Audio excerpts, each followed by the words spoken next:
ಯಾರು ಅವಮಾನ ಮಾಡ್ತಾರೆ ಜ್ಞಾನಿಗಳಿಗೆ, ಈ ರೀತಿಯ ಅವರ ಮೇಲ್ನೋಟದ ಮೇಲ್ಮೈ ದೋಷಗಳನ್ನು ಕಂಡು, ದಾರಿದ್ರ್ಯವನ್ನು ಕಂಡು ತಿರಸ್ಕಾರ ಮಾಡ್ತಾರೆ, ಉದಾಸೀನ ಮಾಡ್ತಾರೆ, ಅಂಥವರನ್ನು ಯಮದೂತರು ಯಮದೇವರ ಆಜ್ಞೆಯಂತೆ ನಾನಾ ವಿಧವಾದ ನರಕದಲ್ಲಿ ಹಾಕಿ ಕರಗಸದಿಂದ ಕತ್ತರಿಸ್ತಾರಂತೆ.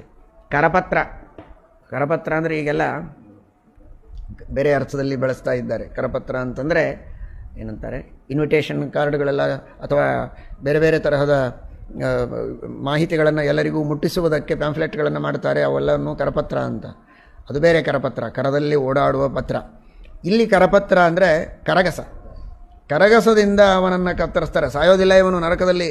ದೇಹಕ್ಕೆ ದುಃಖವಾಗ್ತದಷ್ಟೇ, ಆ ಯತನ ಶರೀರ ಹಾಗೇ ಇರ್ತದೆ, ಏನು ಮಾಡಿದರೂ ದುಃಖ ಆಗ್ತದೆ, ಸತ್ತು ಬಿಡೋದಿಲ್ಲ. ಯಾಕಂದರೆ ಇನ್ನೂ ಬಹಳ ನರಕ ಅನುಭವಿಸಬೇಕಾಗಿರ್ತದೆ ಅವನು.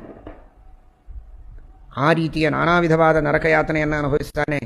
ಯಾರೋ ನಿಂದೆ ಮಾಡ್ತಾರೆ, ಬಾಯಿಗೆ ಬಂದ ಹಾಗೆ ಬೈತಾರೆ, ಸುಮ್ಮನೆ ಅಪವಾದ ಹಾಕೋದು, ಬೇರೆ ಕೆಲಸ ಇಲ್ಲ, ಹರಟೆ ಹೊಡಿತಾ ಸುಮ್ಮನೆ ಎಲ್ಲರನ್ನೂ ಬೈತಾ ಹೋಗ್ತಾ ಇರೋದು. ಹಾಗೆ ಸಜ್ಜನರನ್ನು ಜ್ಞಾನಿಗಳನ್ನು ಅಂಥವರನ್ನು ನೆಲದ ಮೇಲೆ ಹಾಕಿ ಎದೆಯ ಮೇಲೆ ಕಾಲಿಟ್ಟು ಇಕ್ಕಳದಿಂದ ನಾಲಿಗೆಯನ್ನು ಹಿಡಿದು ಹೊರಗೆ ಕಿತ್ತುತ್ತಾರೆ.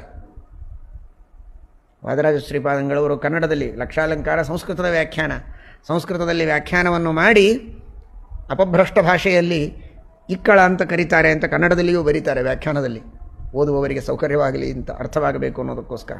ಸಂದಂಶ, ಸಂದಂಶ ಅಂದರೆ ಇಕ್ಕಳ. ಅಂತಹ ಇಕ್ಕಳವನ್ನು ಹಿಡಿದು ಎಳಿತಾರೆ, ನಾಲಿಗೆಯನ್ನು ಹೊರಗೆಳೆದು ಅವನಿಗೆ ಪೀಡೆಯನ್ನು ಕೊಡ್ತಾರೆ.